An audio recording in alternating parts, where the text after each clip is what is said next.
So Suzanne, we're so glad that you're here facilitating this group again from all the way from Atlanta, Georgia.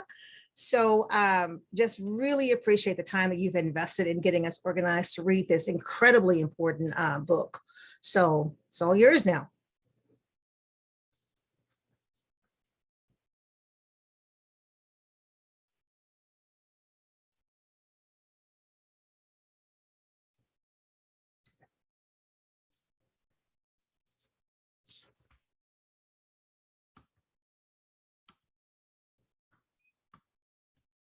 All right, can you hear me now?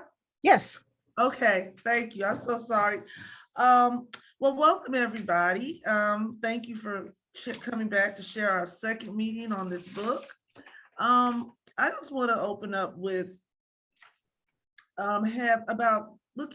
hearing your thoughts about the first 4 chapters of the 8 pillars. Because I think about what Isabel Wilkerson said when she said race is the skin and caste is the bones. What does that mean to you, that quote, race is the skin, caste is the bones? That really struck me when I read that quote. What does that mean to you after reading what you've read so far, the first 4 pillars? Anyone? Let me ask you this. I know before I read the book Caste, I've always been aware of the caste system in India, but I never thought of the caste system being here in the United States. I never thought of myself as being part of the untouchable group. So how does that resonate with you? And if you want to answer, please just use your reaction symbol, put your hand up. Okay. Ms. Sandstrom?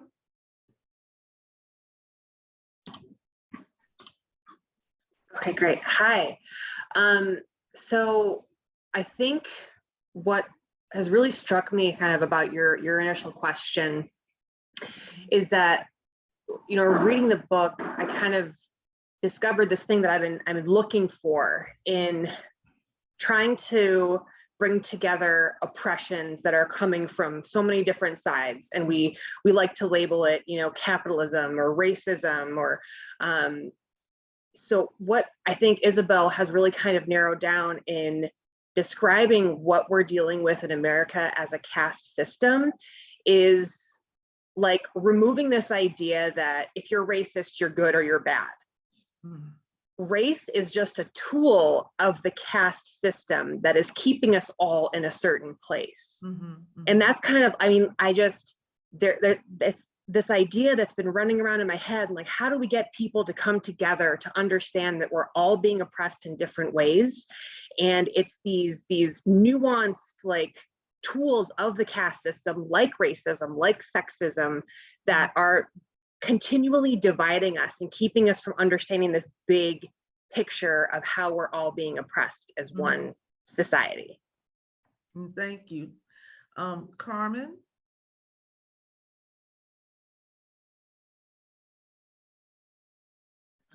Ms. Sandstrom, how do I say yes. it? Maha?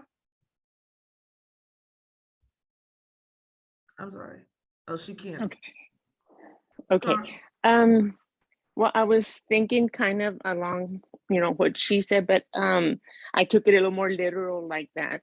Skin is the way that they keep the systems, the bones, in place. And, the dehumanization of people based on their skin color is how they're able to keep those systems going, and not just against, maybe people of color or Black people, but within groups, doing the same thing, because there, there's colorism and all that kind of stuff. So that's kind of my quick take on it. Yes, thank you. Paul? Yes, I think even just using from the books and the pillars, but also seeing how the economic system coming in play now, with like how COVID has impacted us, how caste has a huge impact, where I look at the 2 variations of just wealth and also the influence of needing government or structures to have a huge influence in one's life or having necessarily freedom, if you're looking at those two spectrums. Where it seems like every decisions we want to necessarily make, politics is necessarily in route or in play, rather than people using their own liberty or freedoms to be able to move necessarily, where I do see the value and importance of government, but also how it can really deteriorate a practice or a focus of us necessarily living our own lives. One example is like I think of that I saw as a quote, and it really made me profound to really think of, was how money belongs to government, but our lives belong to ourselves. And it made me think, because I was like, well, yeah, it is kind of true. Like wherever you circulate your money, there's taxes always going to be involved. And even if I want to necessarily transfer over money to a different currency of another state, like they have currency exchanges. It's not necessarily like I have possession of this sole tangible thing, but it does belong to someone else or government necessarily. And I'm just, I guess, we're currently with myself right now. But we do have control of this, our own lives, where it just made me think more further just how that plays a role of who might be a bigger inheritance, depending on which level of caste you're necessarily view yourself at or what's assigned to you.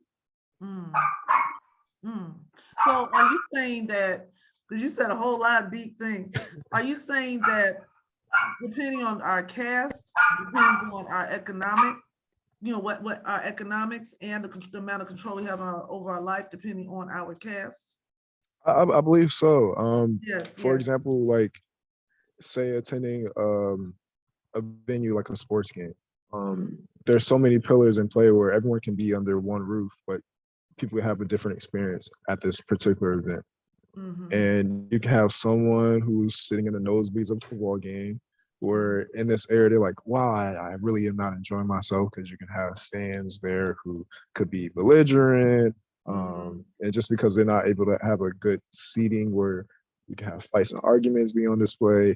But in lower ranking, you can have those who are interacting with a lot of the players or even the fan base before the games, where a lot of times you see on like ESPN, you have the players who can give out their shoes to a kid. And you're like, oh, this is so enjoyable. But it's like, you're doing that seat that kid was sitting in costs like $30,000. It's like they're pretty well off, So it's like you only have that privilege to be able to sit and have that close interaction. I was like, oh my gosh, I'm loving this experience. But another person could never have that type of experience or interaction that comes super close to NBA celebrity or superstar. But I mean, it's also perks that's in play, but everybody can be under one roof but have a whole entirely different experience. And Kenneth, thank you for sharing. Kenneth.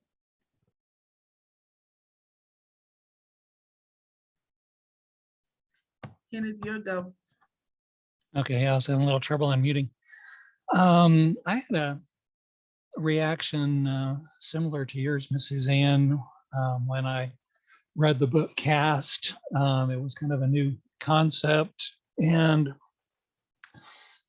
you always thought of that as something like India or someplace like that, not so much like America. But you were asking about the skin and the bones, that racism is the visible part, the part that we can see easily.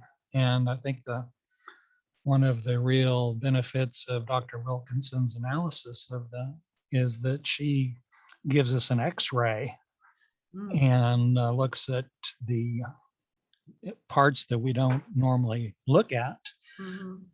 She gets in and looks at the skeleton, which supports the body, which supports the racism which we do see. And she gets into great depth on how that the pale people, for look at, have caste as a part of their identity. And even though that may be outside of their conscious awareness. And so I think dismantling caste and then dismantling racism because of that, is viewed by pale people as an attack on their actual identity, Mhm, and that they feel that is an existential threat. mhm. And so that is what must be addressed, I think, as Dr. Wilkerson pointed out, Mhm. in undermining and dismantling the caste and the overlying racism. Mhm. Thank you for sharing. Have Well, another question I want to ask, and this is coming, I will not take credit for the question, but I think the question is awesome, from the Legacy Foundation. So I got to give credit where credit is due. What keeps the caste hierarchy in place today? And I have to go back to say what Kent was saying about, when you take apart caste, it's like, who am I? It's a threat to identity. That's very true. And we do have to figure out how to heal. But the question is, what keeps the caste hierarchy in place today? Anyone want to take a stab at that? Because we know that the dominant race, and I don't want to say pale people, but people of European descent, I think that's just more friendly and a better way to say it, because we all have color, whether it be from light to dark degree. The European people of European descent are seen as the top caste. The Hispanic and Asian people are seen as the mid caste, and Blacks and Native Americans are seen as the lower caste. So what keeps the caste hierarchy in place today? John?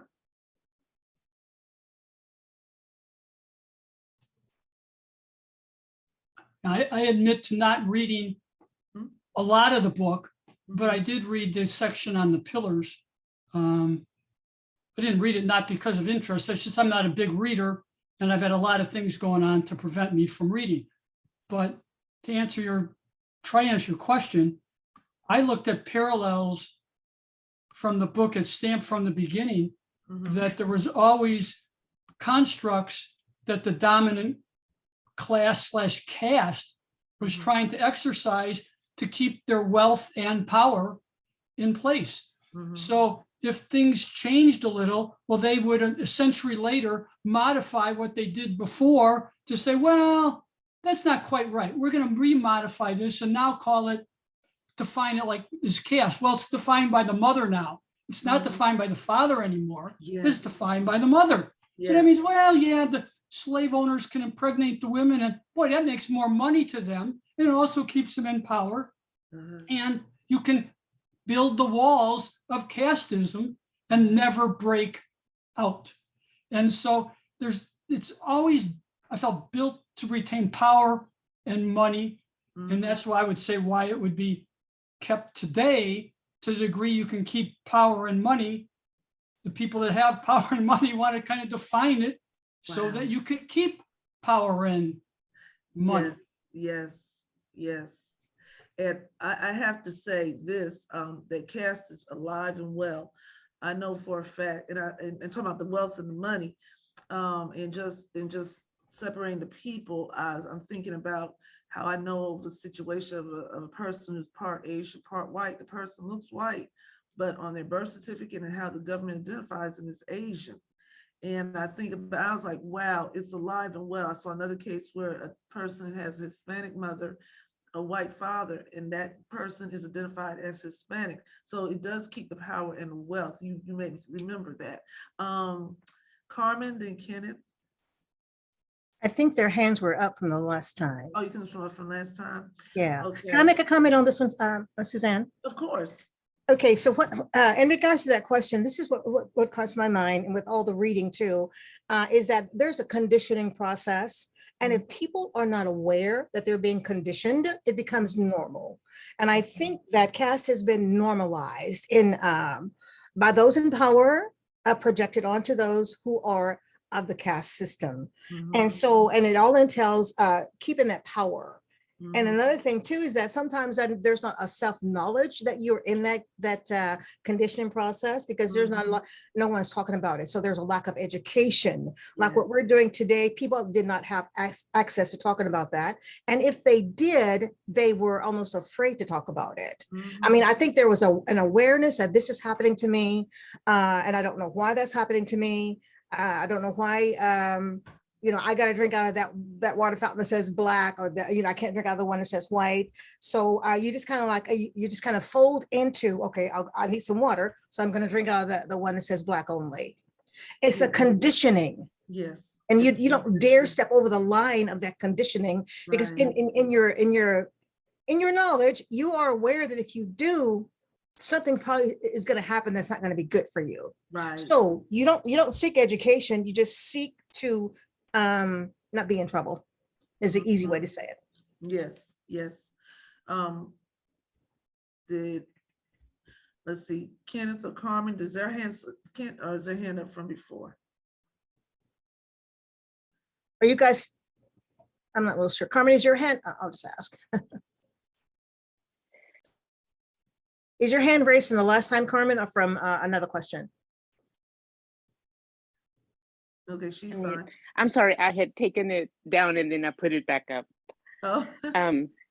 So, you know, like on that, that were born, like when, to both Mexican immigrants, my parents were both Mexican immigrants, yet they were classified as white. And that is one way that they ensured that Latinx people kind of sided with white people, with the dominant, without knowing that they were also being oppressed. So, so on all our birth certificates, my parents and us are labeled as white. And then of course with Asian people, they stress that minority model also, you know, where they were like the hard workers, the ones who were smarter, that kind of stuff also, to create division there. Yes, yes. So anyway, I'm gonna put my hand down. Okay, thank you. Thank you. Kenneth, do you have your hand up from before? I'm sorry, currently. Okay. Well, there was a very, very deliberate effort, particularly in the Jim Crow South, to design a system of caste. And they were pretty smart about, well, I don't, maybe smart's not the best way to put it. They were very effective in the way they went about it. And they deliberately designed the system to be resilient and to withstand efforts to dismantle it and change it. They were very, very clear in the early time period when the South split from the North. They were explicit that this was about maintaining white supremacy. They didn't hedge around. They didn't try to be politically correct. They were very, very clear. And they designed the system to be resilient, to continue in spite of attacks on it. It wasn't just the South. Redlining happened in the North, and other things happened in the North. And a lot of the things that happened in the South were with the concurrence of a lot of people in the North. They not just redlining, but other ways that Black people were restricted from Social Security by the way that was done, and many other ways. But just an example of how this continues currently. In Judge Jackson's last hearing before the Senate, one of Texas Senators, John Cornyn, asked her, well, what about how would you deal with questions that come before the court regarding matters of race? And to my ear, he's basically saying, all right, Black people have been deliberately excluded for 400 years on the basis of race. And now I want to be sure that you, Judge Jackson, are not going to try and reverse this 400 years of systemic racism by anything you do on the bench.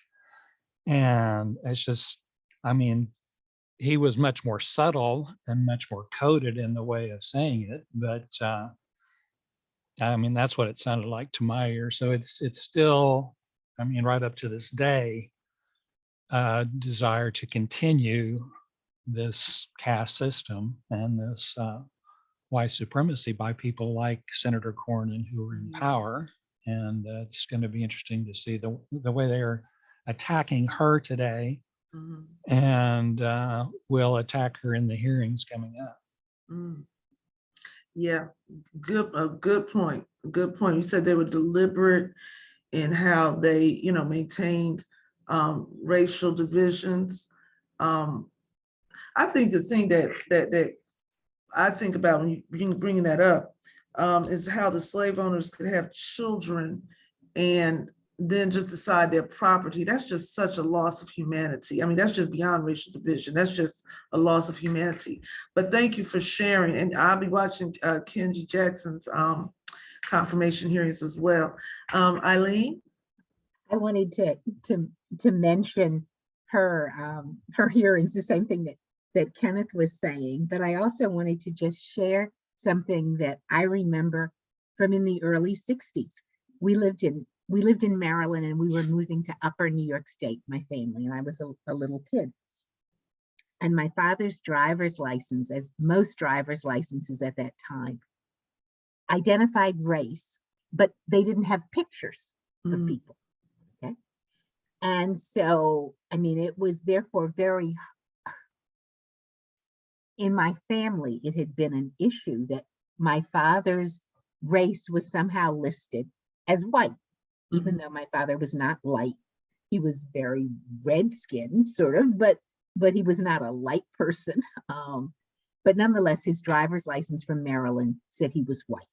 And we're moving to New York State, way up in New York State, and the police stop us for some reason. And when the police stop us, the moving van is behind us. I mean, an international moving van. And the police are just totally baffled, because here are all these little Black kids, and my mother, who's definitely Black, and my father, who looks Black to the rest of us, but his driver's license says white. Okay. And then the police, who considered they were stopping us, not Atlas moving van, and they're like, well, why is this moving van behind you? I mean, it was just totally chaotic, and we were pulled to the side of the road for hours, it seemed. It's in the 60s, there are no pictures. They then had to contact folks. I mean, it is just such a disruption of just going from one state to another. And then they started harassing the van driver. And he had, at that point in America, evidently, you had to have a license for every state you drove in.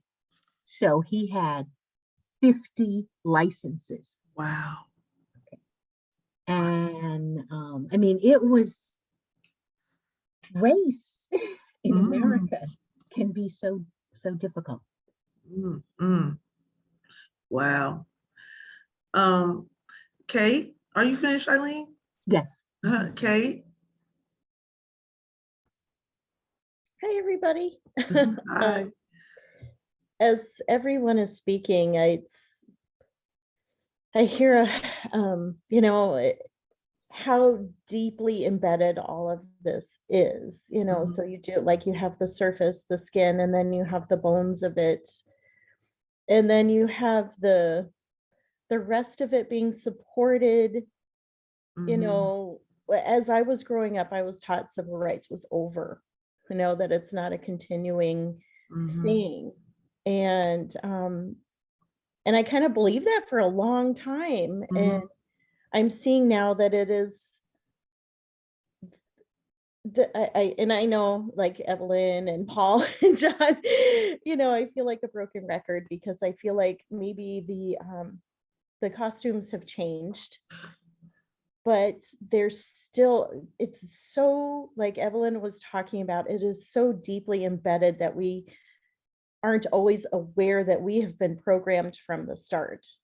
And the only way to get beyond that is to look at it and talk about it.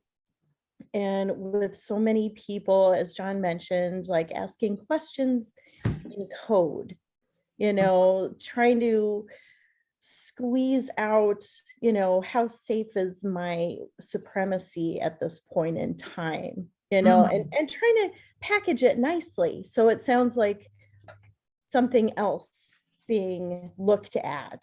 And when you see it at that level, and then I also think about things like Black Lives Matter has been around for a long time. I think of Trayvon and the moms and having to fight to have them even open up that case and examine what happened. And there's the bones of it. That's what we're contending with, because it is still happening. And we still have these freedom fighters disappearing or committing suicide. Yes. And it's, I don't even know, how it's still very, very prominent. Yes. When packaged as different things, like I think it was, where'd she go? Was it Maya was talking about that it's capitalism, or it's this, or it's that. But when it's deeply embedded, the bones of it, it's everywhere in our education, it's in medical care, it's in voting, it's in who's being protected and who isn't. And then the system within the system, you have the police department and who's actually going to get protected in the police department.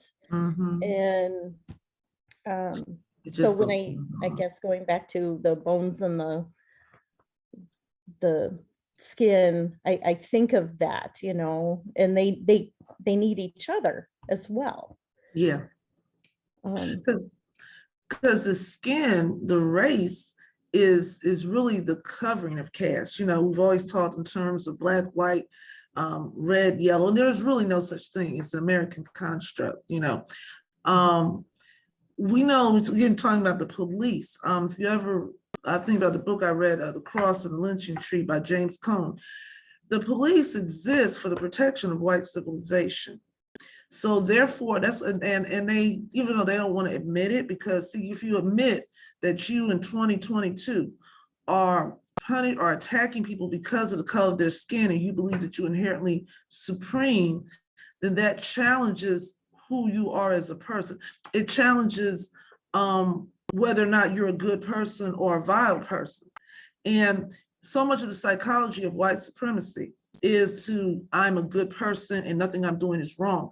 That's why these CRT laws that are being passed, or anti-CRT laws, I pay attention to it as an educator, is so serious, because they're working on passing it down here in Georgia, where the kids can talk about Jackie Robinson was the first Black man to play on a white baseball team, but you can't talk about why.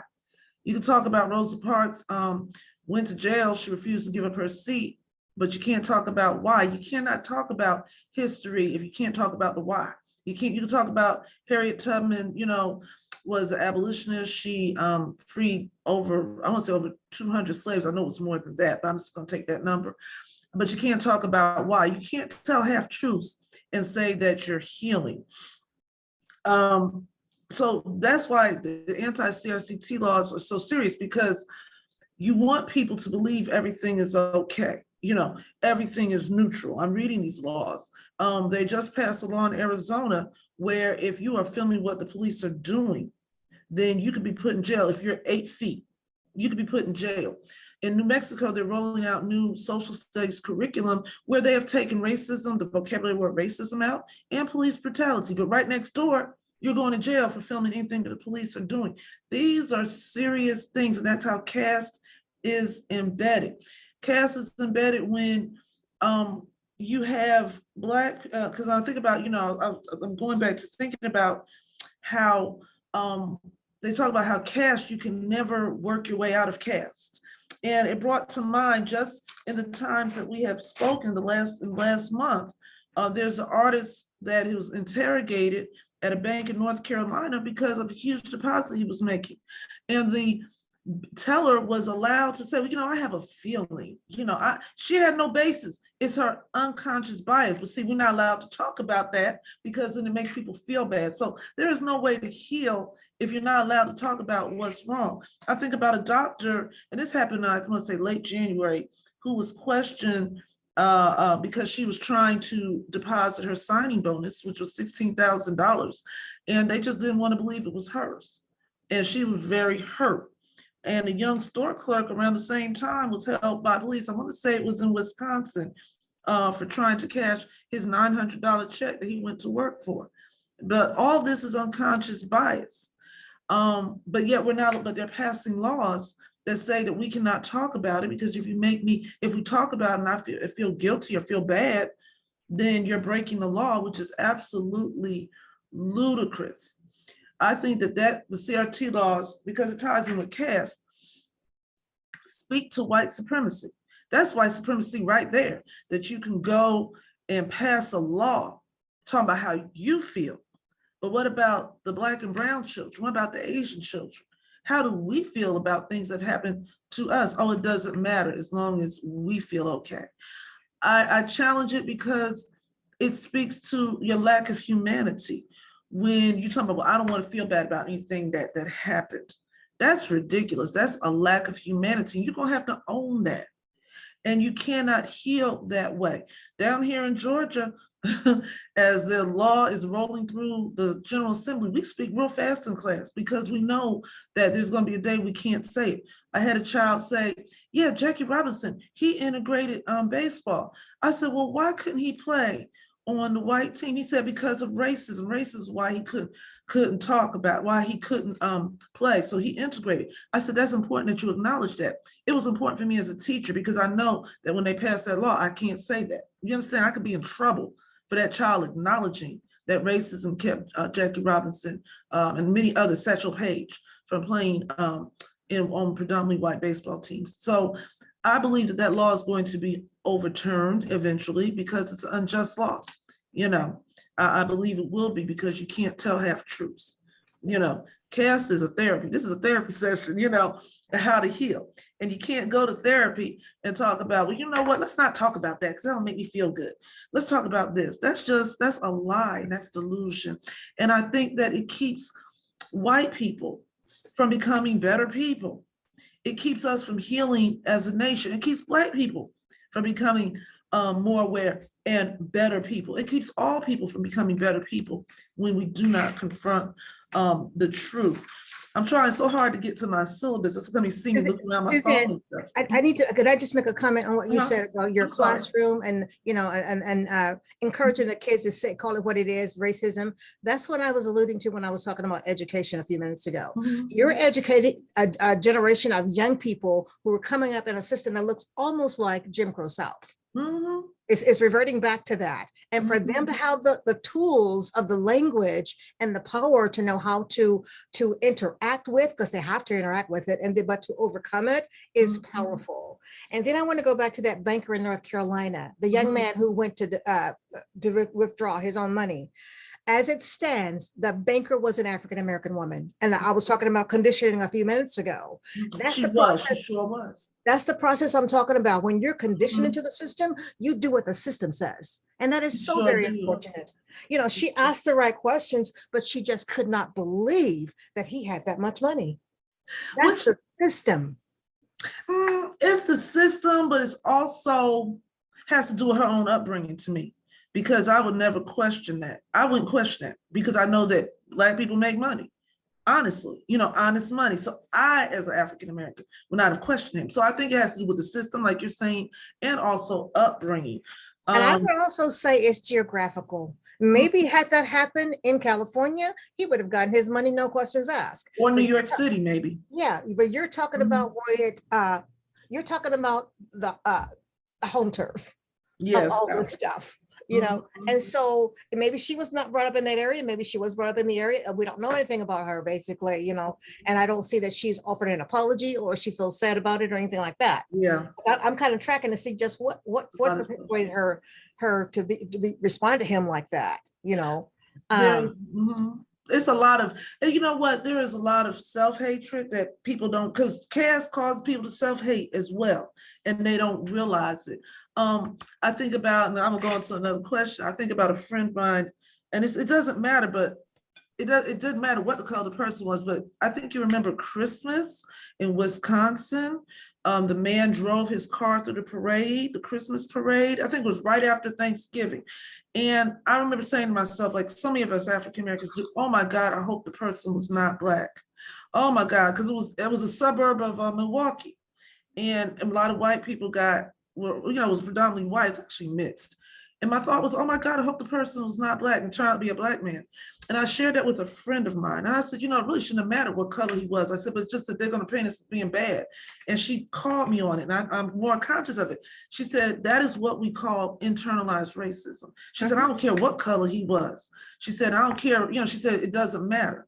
She said, but I said, I didn't want us to be blamed for it. But she said, what you have is internalized racism.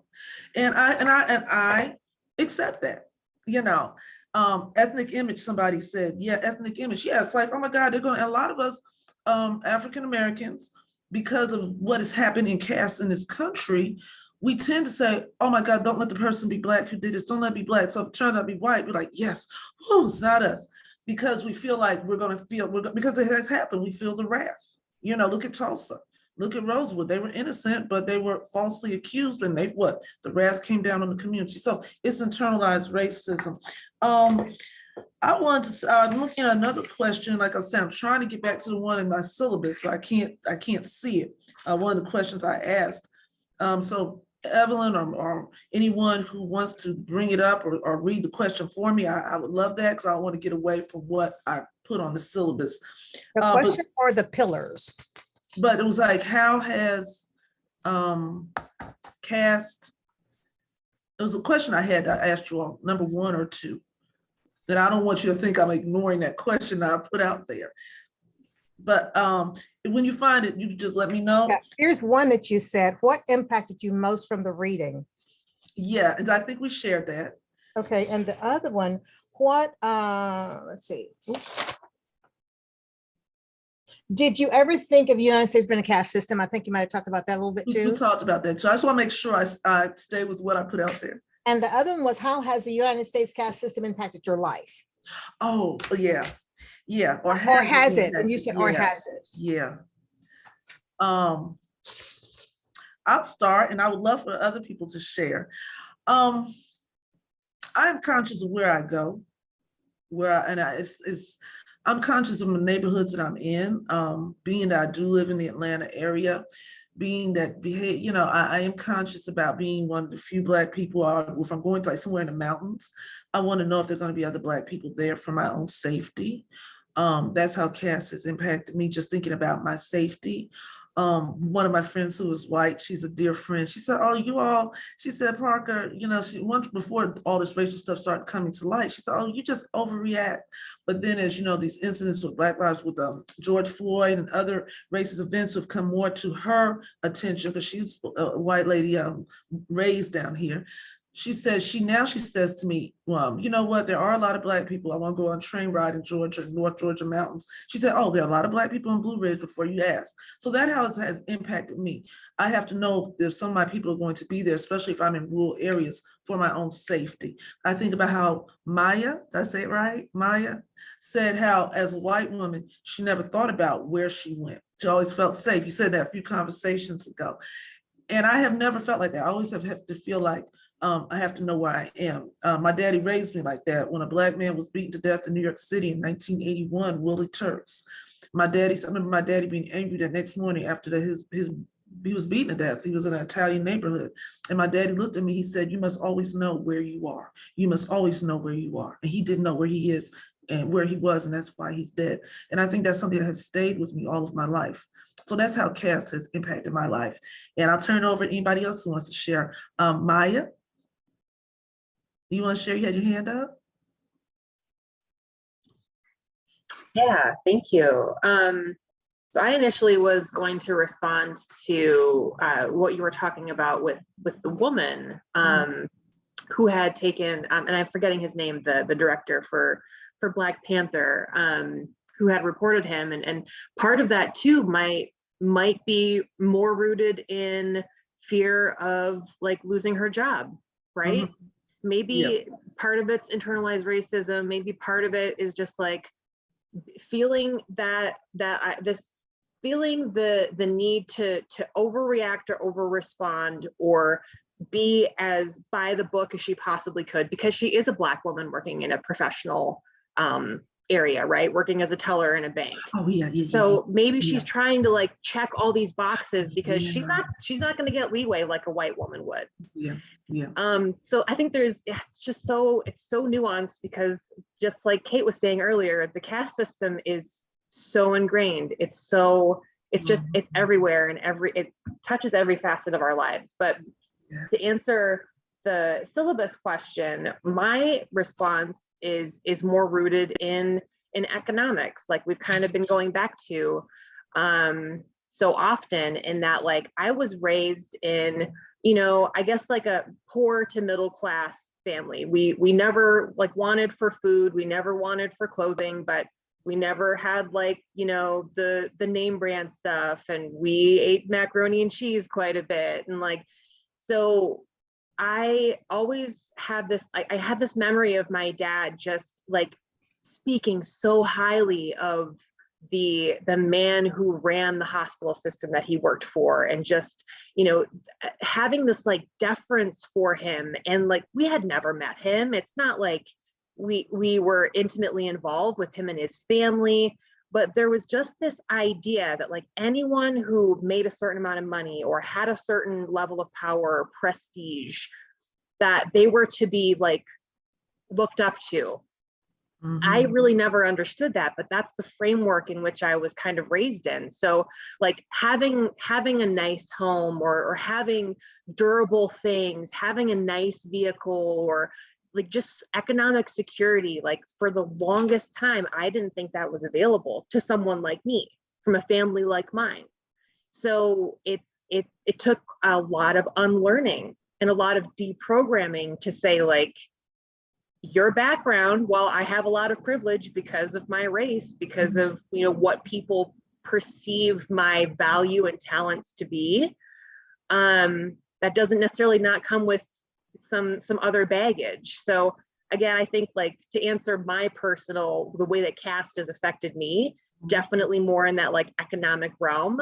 But again, like it all speaks to this system from the day that we're born, that we just keep, as to Miss Evelyn was saying, it just keeps, when you live in that system, when you keep getting confirmation that this is who you are and this is where you should be, it takes that much longer to deprogram all of that programming. Yeah. Awesome. Kenneth? I'm sorry. I think Paul was next. Paul, I'll go this way. I'll go across.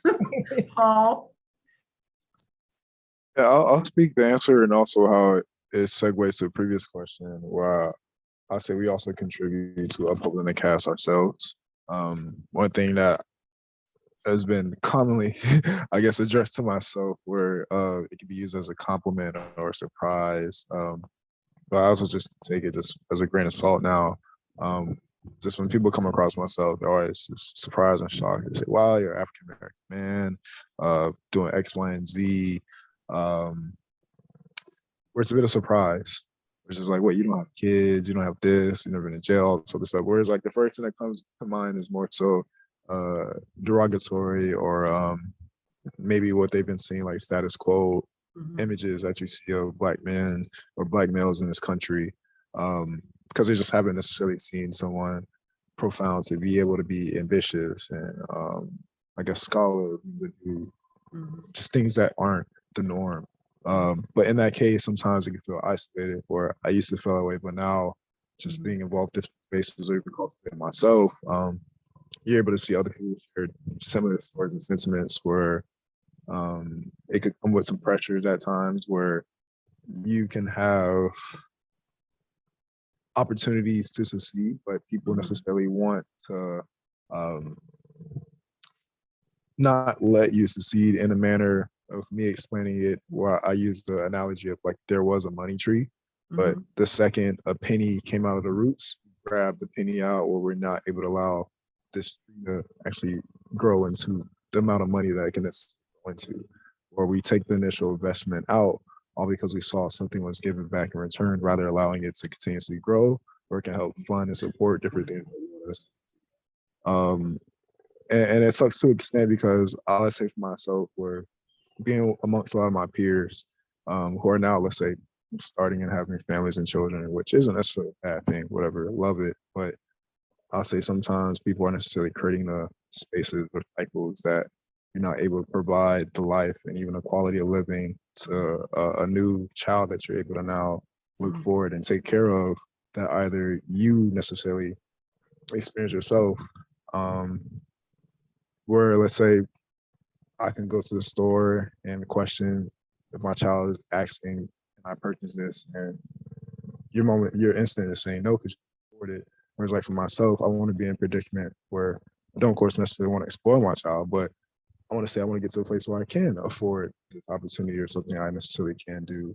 But it's also just what are the roots necessarily you're placing for yourself, or the standard and requirements that you have when looking forward to having this opportunity, or just necessarily being just conscious aware of. But in that space of that, I guess, thinking or conscious of where you're at, it can be necessarily viewed as opposition, where growing up, I was used to the Oreo jokes where, you know, I was like, man, I actually would be more inclined to hear, like, I don't know, but I would hear more necessarily derogatory stuff necessarily coming from my own people in comparison with another race. Where it's like you can see that, where you can see how we can do that to us, to our caste, where you can see how that self-hate can grow in.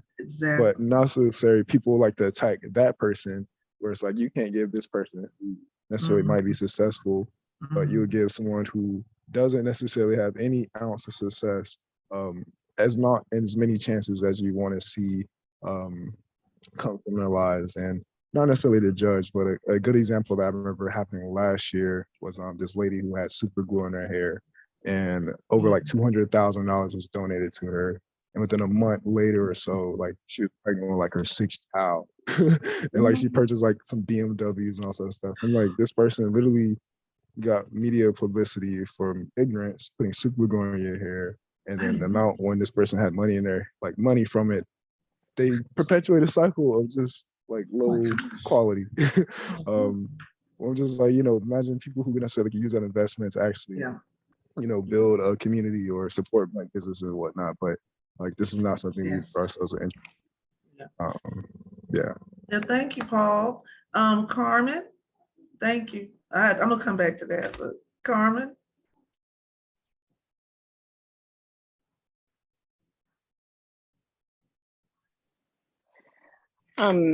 The way the caste system affected me, you know, was I'm the daughter of Mexican immigrants, and of course, living in like, it was hard for my parents to make ends meet, and also that it kept them from maybe achieving whatever dreams they might have had. My parents were both, you know, very intelligent people.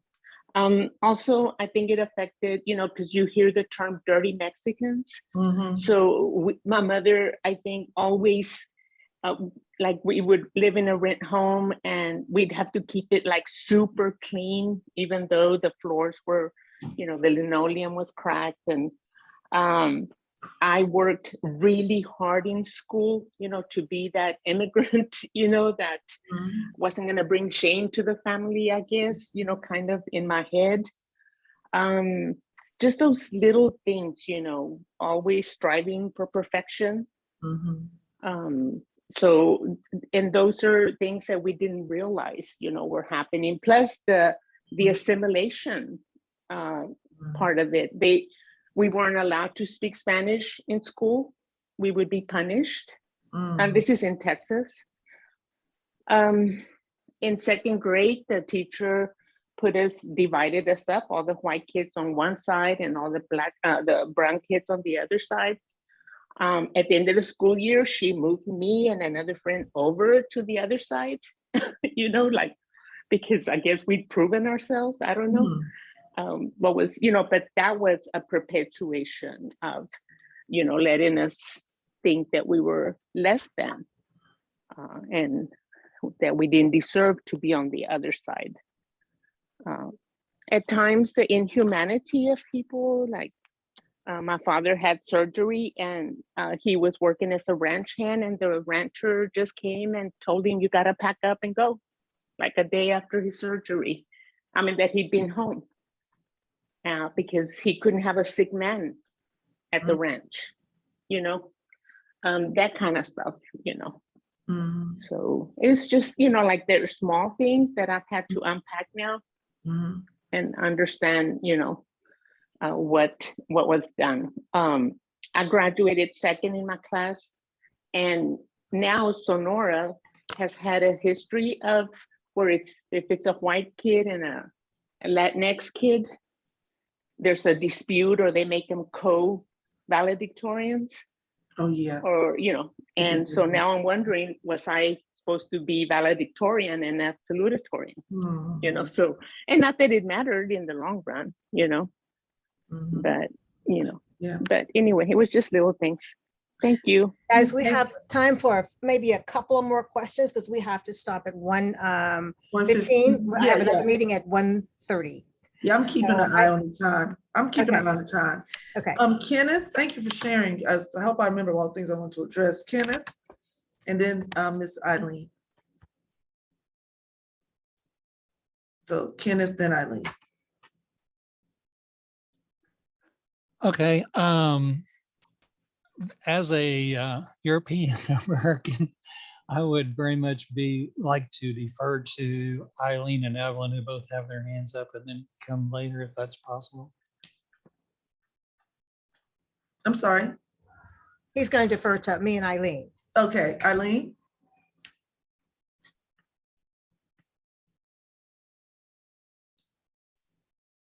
Okay, I'm going to be real quick.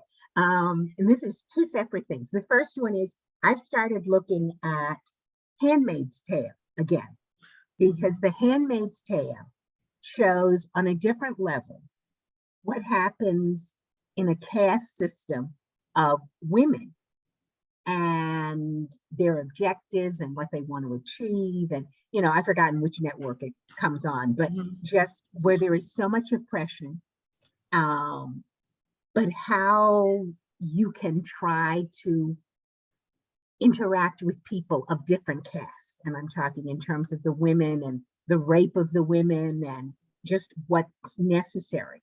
The other thing that I want to just throw out real quickly, at church this morning, our minister said to us, though he said, I know some of you are going to really jump on me about it, but I think I want to pass it on because we're a progressive group. He said to us that we need to realize in this world that we are going to have to learn to sit down and talk to the January 6th folks. Yep. And that they don't realize, or that their gripes are they don't get paid enough. They don't get, their kids can't go to the right school.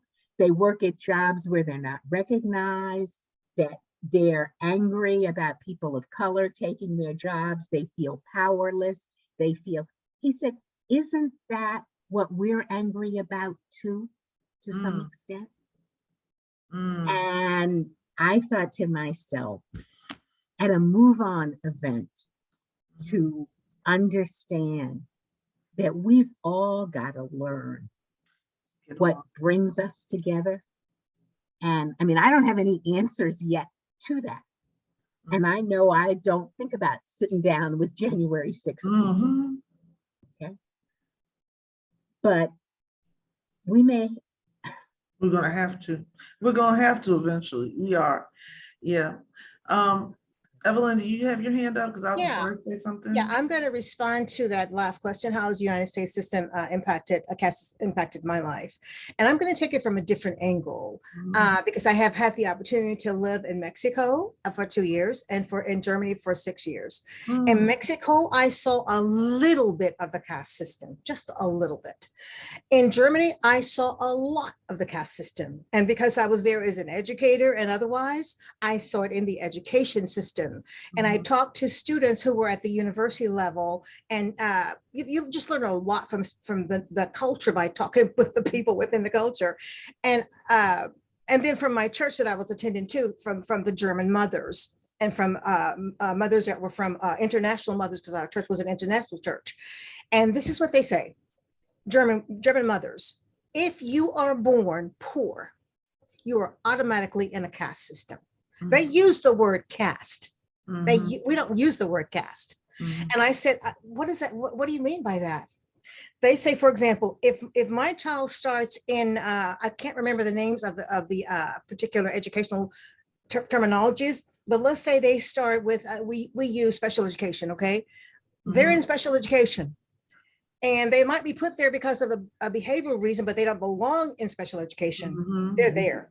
They're there. They're stuck. There's no way to get out. And so they're in that caste system all the way through university. And university doesn't mean you're going to go to the best university. It means you're going to go to maybe a trade school, because that's what you've shown all the way, because you were placed there. If you're placed in this other caste system, you go to university. You get your degree, you get all the help you can get. And so for me, being there for 6 years and hearing that story, and from America, that's my story. So I don't think it's just India or Germany.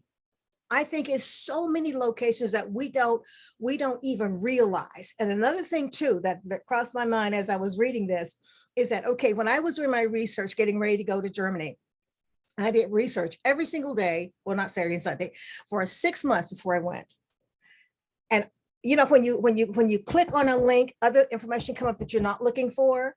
What I found without even asking for it was the German culture. Where did they go when they left Germany? They went to the American South.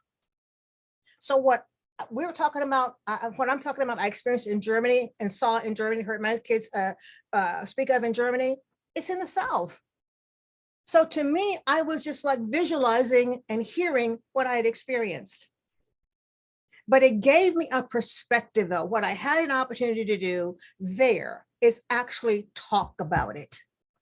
The opportunity has not been so well presented here for us to talk about it. And I have to 100% concur with Eileen that to me, that is one of the biggest missing links in this caste system. We are not communicating well at all. We see those people, and we use that word so freely, and I don't like that word when it's associated with people, those people, as being so bad, and they see us as being so bad. But those are assumptions. We don't know anything about each other. And I too would love to have a forum to talk with people from that look at me differently, that think I'm different, that think I'm better, you know. And I'll say something else about the jobs here, and I got to hurry up. In the little town where I live in Illinois, I promise you, in the last 2 weeks, every store I've gone into, you know what they say? We're hiring. We're hiring. We're hiring. We're hiring. African Americans are not taking the jobs, that I can say. Jobs are available. People are just not wanting to work in those particular jobs. But my bottom line here is we've got to communicate better. And another thing I have to say too is that I think Facebook is like the detriment of trying to connect people. We are using the same language that the opposition is using. We're just cross-talking about each other and getting nothing resolved. That to me has to stop. So, I mean, I could say more, but I got to stop.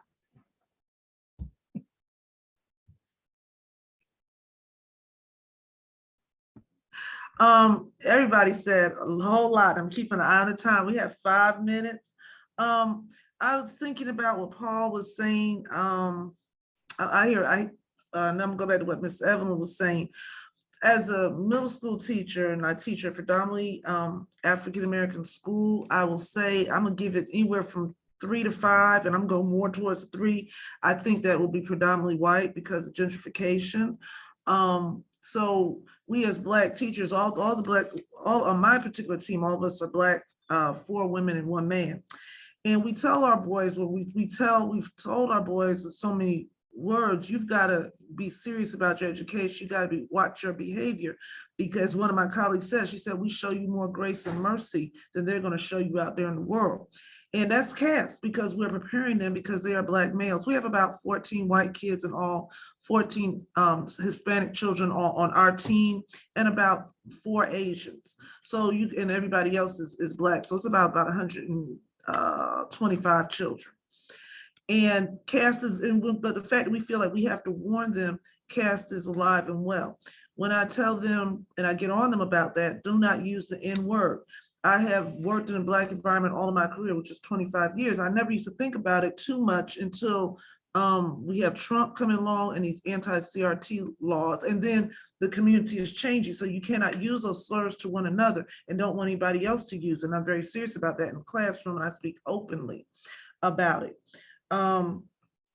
When you were talking about where did the Germans come, they went to the South. But if you read in the beginning of the book, if you can remember, the Germans got their caste system from the American South. So it's only fitting that they would come to where they know. Another thing I want to talk about, and I only got 3 minutes, is it's endogamy, which is talking about restricting marriage to the people within the same caste. It goes back to what John was talking about, keeping the money and the power in the caste, and it ensures a reason to justify inequality. I think it's horrible that this is what has happened in America. I think it's horrible that it happens anywhere, because people should be able to love across the lines. The term biracial, I say the only way biracial would mean anything other than Black. So you say biracial, you usually think about Black, white. The only way biracial will mean anything is if they will have privilege, like white people, and privilege and property. Property is the justice system is geared and tailored towards white people. So if they had the same rights and privileges, then I think that biracial would mean something more than just making sure we have less Black folks. I have talked about how can we get, and that's for another discussion, how can we get rid of racism? I read an article about a couple of years ago where they were saying they feel biracial is the answer. If everybody is mixed, then we will not have this racial issue. I've discussed that with some biracial people in my family, and they disagree with me. They say that will not be, I said it was going to take about 3 generations. They said, well, that won't be the answer, because we'll come up with something else. We also talked about purity and pollution in the book, the 4th pillar. And we might just start with that as the next time when we meet April 24th. And I also want us to think about how has the pandemic, and this comes from Legacy Foundation, how has the pandemic reinforced the American caste system? What was unseen for you that is now seen? Those are 2 questions that I will send to Evelyn, and she can send it to the group, because I think that this is powerful. What was unseen for you that is seen? And I'll just leave with this, what was seen, I mean, because I always knew about racism, all that existed, but I will say this, and if I'm stepping on toes, so be it. I see how much the white community turns on each other. That was shocking to me, that here we are in a life and death situation with this virus, and they're doing everything to hurt each other because of caste. You know, that bothered me. I'm like, wow, they're not even honoring each other's lives. So that was what was laid bare. I was always thinking, it goes back to what Maya said. It seemed like, well, you know, if you're white, you can live anywhere in this country, you know, anywhere.